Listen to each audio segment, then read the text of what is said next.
ఓం శాంతి 19/5/2024 అవ్యక్త BapDada revise date 15/12/1999. సంకల్ప శక్తి యొక్క మహత్వాన్ని తెలుసుకుని దానిని పెంచుకోండి మరియు ప్రయోగంలోకి తీసుకురండి. ఈరోజు ఉన్నతోన్నతులైన బాబా నలువైపులా ఉన్న తమ శ్రేష్టమైన పిల్లలను చూసి హర్షిస్తున్నారు. ఎందుకంటే మొత్తం విశ్వంలోని ఆత్మలందరికంటే పిల్లలను మీరు శ్రేష్టమైనవారు, అనగా హయ్యెస్ట్. ప్రపంచంలోనే హయ్యెస్ట్ అని ప్రపంచంలోని వారంటారు, మరియు అది కూడా ఒక్క జన్మ కొరకు. కాని పిల్లలను మీరు కల్పంలోనే హయ్యెస్ట్ మరియు శ్రేష్టమైన వారు. మొత్తం కల్పమంతటిలో మీరు శ్రేష్టంగా ఉంటారు. తెలుసు కదా, మీ అనాది కాలాన్ని చూడండి. అనాది కాలంలో కూడా ఆత్మలైన మీరందరూ బాబాకు సమీపంగా ఉండేవారు. చూస్తున్నారు కదా, అనాది రూపంలో బాబాతో పాటు సమీపంగా ఉండే శ్రేష్టాత్మలు మీరు. ఉండడం అందరూ ఉంటారు, కాని మీ స్థానం చాలా సమీపంగా ఉంటుంది. కనుక అనాది రూపంలో కూడా ఉన్నతోన్నతమైన వారు. తర్వాత ఆది కాలంలోకి రండి. ఆది కాలంలో పిల్లలందరూ దైవీ పదవితో దేవతల రూపంలో ఉంటారు. మీ దైవీ స్వరూపం గుర్తుందా? ఆది కాలంలో సర్వప్రాప్తి స్వరూపులుగా ఉంటారు. తనువు, మనసు, ధనము మరియు జనము, ఈ 4 స్వరూపాల్లోనూ శ్రేష్టమైన వారు, సదా సంపన్నులు, సర్వప్రాప్తి స్వరూపులు. ఇటువంటి దైవీ పదవి మరెవ్వరికీ ప్రాప్తించదు. ధర్మాత్ములైనా లేక మహాత్ములైనా కాని ఈ విధంగా సర్వప్రాప్తులలో శ్రేష్టంగా ఉంటూ అప్రాప్తి యొక్క నామరూపాలు లేకుండా ఉండడం అంటే ఇలా ఎవ్వరూ అనుభవం చేయలేరు. ఆ తర్వాత మధ్యకాలంలోకి రండి. మధ్యకాలంలో కూడా ఆత్మలైన మీరు పూజ్యులుగా అవుతారు. మీ జడ చిత్రాలు పూజింపబడతాయి. మరే ఇతర ఆత్మలకు ఇలా విధిపూర్వకంగా పూజ జరగదు. పూజ్యాత్మలకు ఏ విధంగా విధిపూర్వకంగా పూజ జరుగుతుందో ఆలోచించండి. ఇలా విధిపూర్వకంగా మరెవ్వరికైనా పూజ జరుగుతుందా? ప్రతి కర్మకు పూజ జరుగుతుంది. ఎందుకంటే కర్మయోగులుగా అవుతారు. కనుక పూజ కూడా ప్రతి కర్మకు జరుగుతుంది. ధర్మాత్మలు లేక మహానాత్మల చిత్రాలను మీతో పాటు మందిరాల్లో పెడతారు, కాని వారికి విధిపూర్వకమైన పూజ జరగదు. కనుక మధ్యకాలంలో కూడా మీరు హయ్యెస్ట్, అనగా శ్రేష్టమైన వారు. ఆ తర్వాత వర్తమాన అంతిమ కాలంలోకి రండి. అంతిమ కాలంలో కూడా ఇప్పుడు సంగమయుగంలో శ్రేష్ఠ ఆత్మలు. ఏ శ్రేష్టత ఉంది? స్వయం బాప్దాదా, పరమాత్ముని ఆత్మ మరియు ఆది ఆత్మ, అనగా బాప్దాదా ఇరువురి ద్వారా పాలన కూడా తీసుకుంటారు, చదువు కూడా చదువుకుంటారు. అలాగే సద్గురు ద్వారా శ్రీమతాన్ని తీసుకునే అధికారులుగా అవుతారు.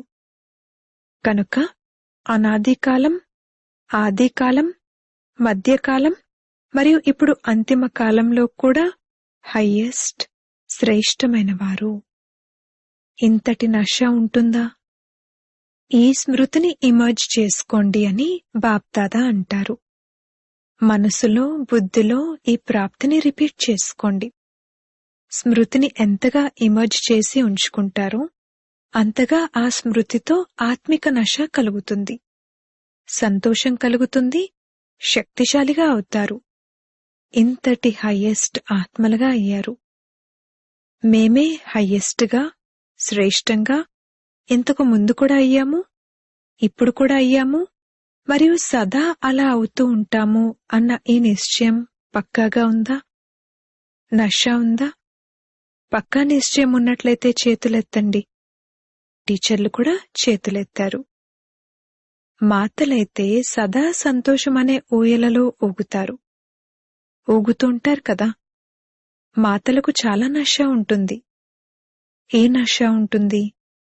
మా కోసం బాబా వచ్చారు. నష ఉంది కదా. ద్వాపరయుగం నుండి అందరూ మాతలను కింద పడేశారు. అందుకని బాబాకు మాతలపై చాలా ప్రేమ ఉంది. మరియు ముఖ్యంగా మాతల కోసం బాబా వచ్చారు. సంతోషపడుతున్నారు. కాని సదా సంతోషంగా ఉండండి. ఇప్పుడైతే చేతులెత్తుతున్నారు. కాని ట్రైన్లో వెళ్లిన తర్వాత కాస్త కాస్త నష తగ్గుతూ ఉండకూడదు. సదా ఏకరసమైన అవినాశి నష ఉండాలి. అప్పుడప్పుడు నష ఉండటం కాదు. సదాకాలం ఉండే నష సదాకాలము సంతోషాన్ని ఇస్తుంది. మాతలైన మీ ముఖం సదా ఎలా ఉండాలంటే దూరం నుండే మీ ముఖం ఆత్మిక గులాబీలా కనిపించాలి. ఎందుకంటే ఈ విశ్వవిద్యాలయంలో అందరికీ మంచిగా అనిపించే విషయం ఏమిటంటే, అందరికీ కనిపించే విశేషత ఏమిటంటే, మాతలు ఆత్మిక గులాబీల వలె సదా వికసించిన పుష్పాల్లా ఉంటారు. మరియు మాతలే బాధ్యతను చేపట్టి మాతలు ఇంత పెద్ద కార్యాన్ని చేస్తున్నారు అనే విశేషత కనిపిస్తుంది. మహామండలేశ్వర్లైనా గాని వారు కూడా ఇక్కడ మాతలే నిమిత్తమయ్యారు మరియు ఇంతటి శ్రేష్ఠ కార్యాన్ని సహజంగా నడిపిస్తున్నారు అని అనుకుంటారు. మాతల గురించి ఒక సామెత ఉంది. అది నిజం కాదు. ఆ సామెత ఏంటంటే, ఇద్దరు మాతలు కలిసి ఏదైనా కార్యం చేయాలన్నా అది చాలా కష్టం అని. కాని ఇక్కడ ఎవరు నిమిత్తులు? మాతలే కదా. ఎప్పుడైనా ఎవరైనా కలుసుకోవడానికి వచ్చినప్పుడు ఏమడుగుతారు?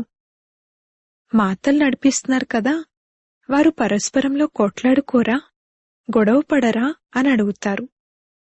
కాని వీరు సాధారణ మాతలు కారు. వీరు పరమాత్మ ద్వారా తయారైన ఆత్మలు, మాతలు. పరమాత్మ వరదానం వీరిని నడిపిస్తూ ఉంది అన్నది వారికేం తెలుసు? మాతలకేనా గౌరవం, మాకేమీ లేదా అని సోదరులు పాండవులు అనుకోకండి. పంచపాండవులు అని మీ గురించి కూడా మహిమ ఉంది కదా. శక్తులతో పాటు 7 దివ్య శక్తులను మరియు వారితో పాటు ఒక పాండవుణ్ణి కూడా చూపిస్తారు. పాండవులు లేకుండా మాతలు నడిపించలేరు, మాతలు లేకుండా పాండవులు నడిపించలేరు. 2 భుజాలు కావాలి. కాని మాతలను చాలా కింద పడేశారు కదా. అందుకని మాతల గురించి ప్రపంచంలోని వారు ఏదైతే అసంభవం అని అనుకున్నారో దానిని బాబా సంభవం చేసి చూపిస్తున్నారు. మాతలను చూసి మీరు సంతోషపడుతున్నారు కదా, లేదా? సంతోషంగా ఉన్నారు కదా. ఒకవేళ మాతలను బాబా నిమిత్తంగా చేయకపోతే ఇది కొత్త జ్ఞానం, కొత్త సిస్టమ్ అయిన కారణంగా పాండవులను చూసి చాలా హంగామా జరుగుండేది. మాతలు ఢాలు వంటివారు. ఎందుకంటే కొత్త జ్ఞానం కదా, ఇవి కొత్త విషయాలు. కాని అక్కయ్యలతో పాటు అన్నయ్యలు సదా తోడుగా ఉంటారు. పాండవులు తమ కార్యంలో ముందున్నారు మరియు అక్కయ్యలు తమ కార్యంలో ముందున్నారు. ఇరువురి సలహా ద్వారా ప్రతి కార్యము నిర్విఘ్నంగా జరుగుతూ ఉంది. బాప్దాదా ప్రతిరోజు పిల్లల యొక్క రకరకాల కార్యాలను చూస్తూ ఉంటారు. కొత్త కొత్త ప్లాన్లు తయారవుతూనే ఉంటాయి. సమయం గురించి అందరికీ గుర్తుంది. గుర్తుందా? 1999వ సంవత్సరం విషయం కూడా పూర్తయిపోయింది కదా. ఏం ఆలోచించేవారు? 99 వచ్చింది, 99 వచ్చింది అని ఆలోచించేవారు కదా. కాని మీ అందరి కొరకు సేవ చేసే సంవత్సరం, నిర్విఘ్నంగా ఉండే సంవత్సరం లభించింది. చూడండి, 99లోనే మౌన బట్టీలు చేస్తున్నారు కదా. ప్రపంచం గాబరా పడుతుంది.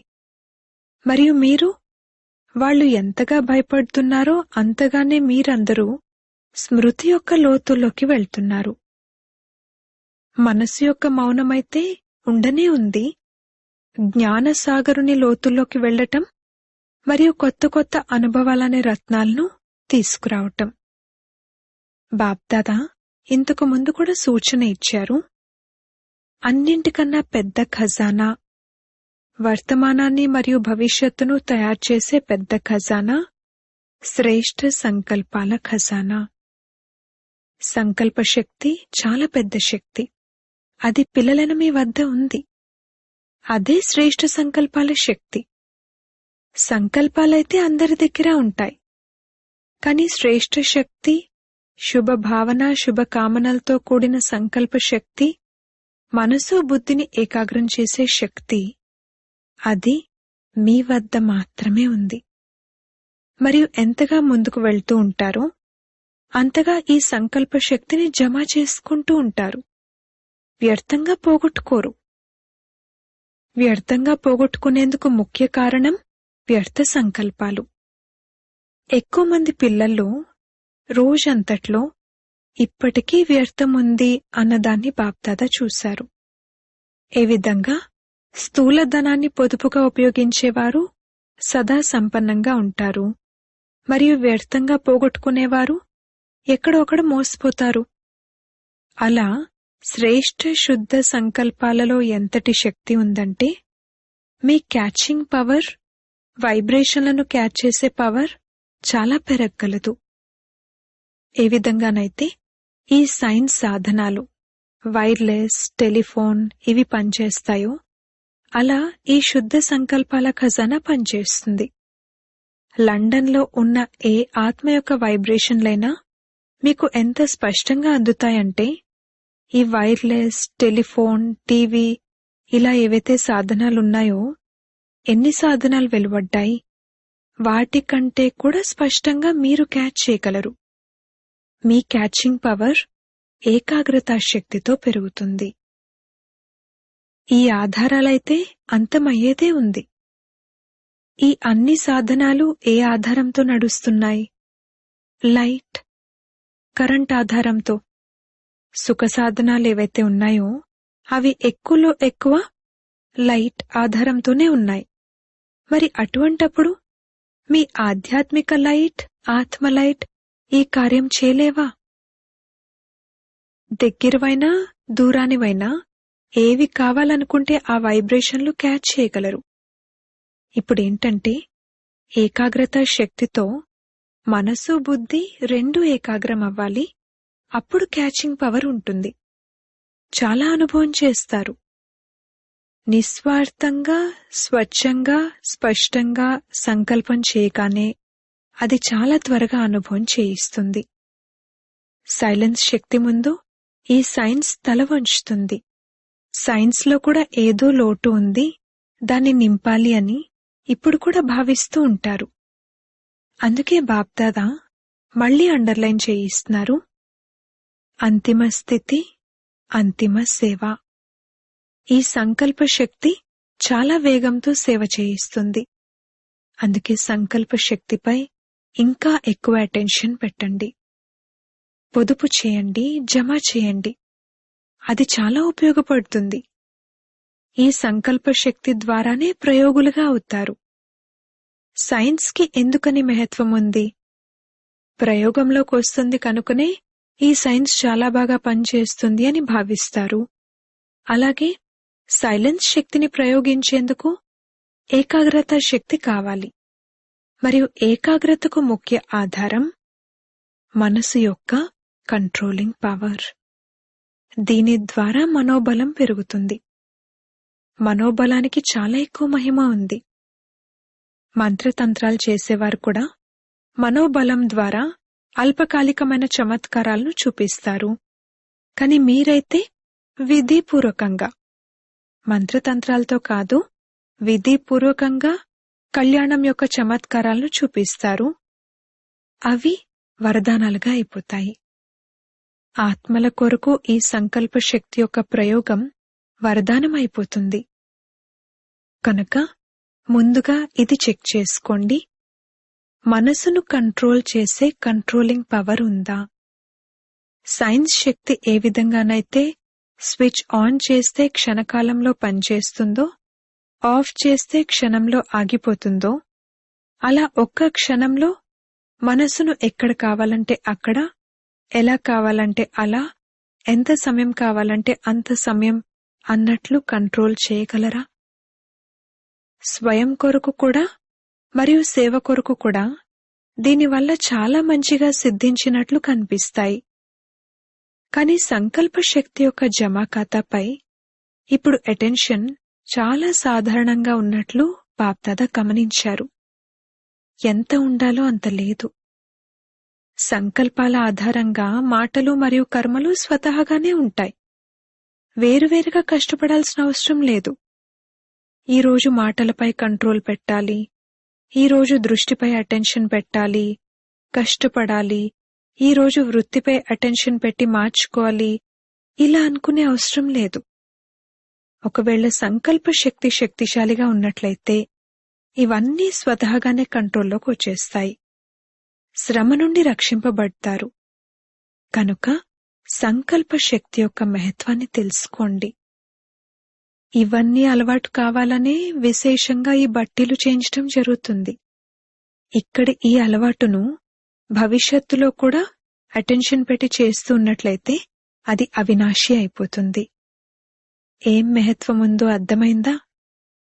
బాబా మీకు చాలా ఉన్నతోన్నతమైన ఖజానా ఇచ్చారు. ఈ శ్రేష్ఠ సంకల్పాలు, శుభభావన, శుభకామనతో కూడిన సంకల్పాల ఖజానా ఉందా? వీటిని బాబా అందరికీ ఇచ్చారు. కాని నంబర్ వారుగా జమ చేసుకుంటారు. మరియు ప్రయోగంలోకి తీసుకొచ్చే శక్తి కూడా నంబర్ వారుగా ఉంది. ఇప్పుడు కూడా శుభభావన మరియు శుభకామనల ప్రయోగాన్ని చేశారా? విధిపూర్వకంగా చేయటం ద్వారా సిద్ధి అనుభవం అవుతుందా? ఇప్పుడు కొద్ది కొద్దిగా అవుతుంది. చివరికి మీ సంకల్ప శక్తి ఎంత మహాన్గా అవుతుందంటే సేవలో నోటి ద్వారా సందేశాన్ని ఇచ్చేందుకు సమయాన్ని పెడతారు, సంపదను పెడతారు, అలజడిలోకి వస్తారు, అలసిపోతారు కూడా. కాని శ్రేష్ఠ సంకల్పాలతో కూడిన సేవలో ఇవన్నీ పొదుపవుతాయి. దీన్ని పెంచండి. ఈ సంకల్ప శక్తిని పెంచటం ద్వారా ప్రత్యక్షత కూడా త్వరగా జరుగుతుంది. ఇప్పుడు 62, 63 సంవత్సరాలైపోయాయి. ఇంత సమయంలో ఎంతమంది ఆత్మలను తయారు చేశారు? 9 లక్షల మంది కూడా పూర్తవ్వలేదు. అంతేకాక మొత్తం విశ్వమంతటికీ సందేశాన్ని చేర్చాలంటే ఎన్ని కోట్ల మంది ఆత్మలున్నారు? ఇప్పటికీ కూడా భగవంతుడు వీరి యొక్క టీచర్, భగవంతుడు వీరిని నడిపిస్తున్నారు, చేయించేవారైన పరమాత్మ చేయిస్తున్నారు అన్నది స్పష్టం అవ్వలేదు. ఇది మంచి కార్యం మరియు శ్రేష్ఠ కార్యం చేస్తున్నారు అన్న మాటైతే వచ్చింది. కాని చేయించేవారు ఇప్పటికీ కూడా గుప్తంగానే ఉన్నారు. మరి ఈ సంకల్ప శక్తి ద్వారా ప్రతి ఒక్కరి బుద్ధిని పరివర్తన చేయగలరు. అహో ప్రభు అంటూ అయినా ప్రత్యక్షం అవ్వాలి, లేక తండ్రి రూపంలోనైనా ప్రత్యక్షం అవ్వాలి. బాప్దాదా ఇప్పుడు కూడా మళ్లీ అటెన్షన్ ఇప్పిస్తున్నారు. సంకల్ప శక్తిని పెంచండి మరియు ప్రయోగంలోకి తీసుకొస్తూ ఉండండి. అర్థమైందా? క్షణంలో మనసు ఏకాగ్రం అవ్వాలి అని బాప్దాదా అభ్యాసాన్ని వినిపించారు. ఎందుకంటే సమస్య అనేది అకస్మాత్తుగా వస్తుంది. మరియు ఆ సమయంలోనే ఒకవేళ మనోబలం ఉంటే సమస్య సమాప్తమైపోతుంది. కాని సమస్య చదువును చదివించేదిగా అవుతుంది.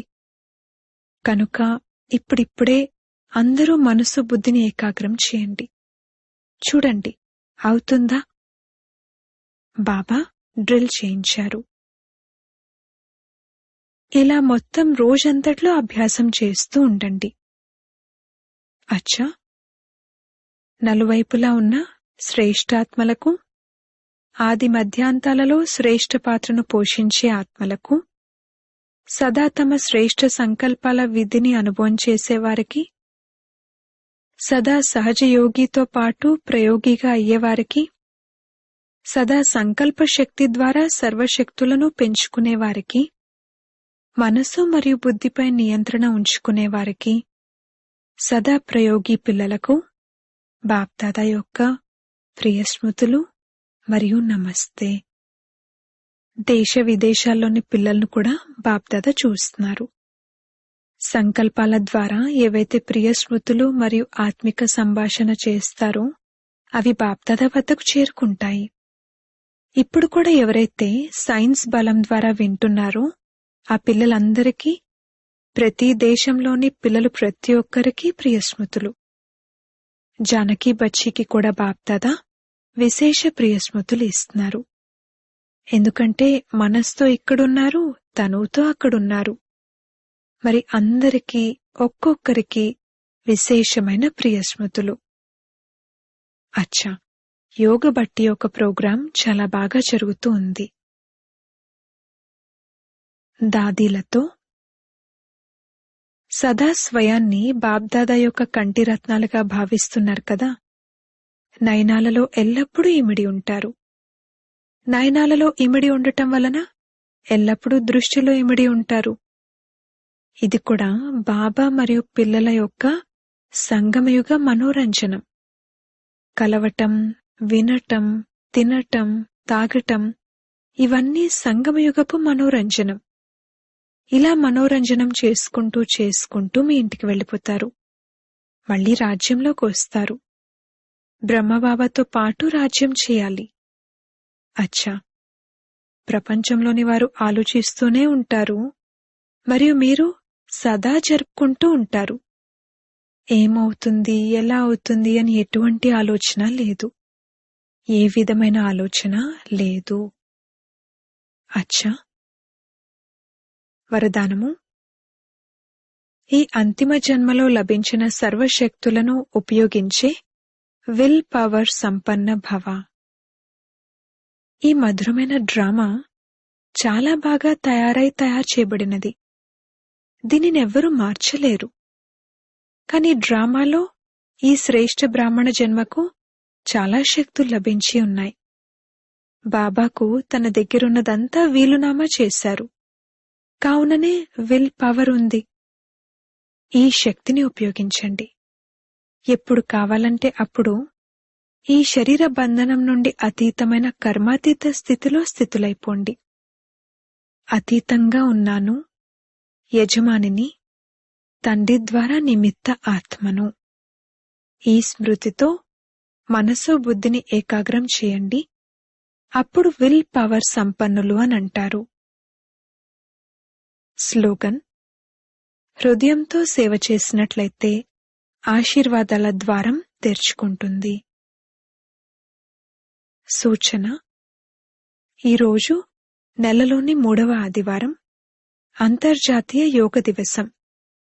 బ్రహ్మవత్సలందరూ సంఘటిత రూపంలో సాయంత్రం 6:30 నుండి 7:30 గంటల వరకు విశేషంగా తమ పూర్వజ స్వరూపంలో స్థితులై పూర్తి వృక్షానికి శక్తుల దానం ఇవ్వండి. ప్రతి ఆత్మను తమ సమ్ముఖంలో ఇమర్జ్ చేసుకుంటూ స్నేహభరితమైన దృష్టిని ఇవ్వండి. వీరు నా వారు అన్న అనుభూతిని కలిగించండి. ఓం శాంతి.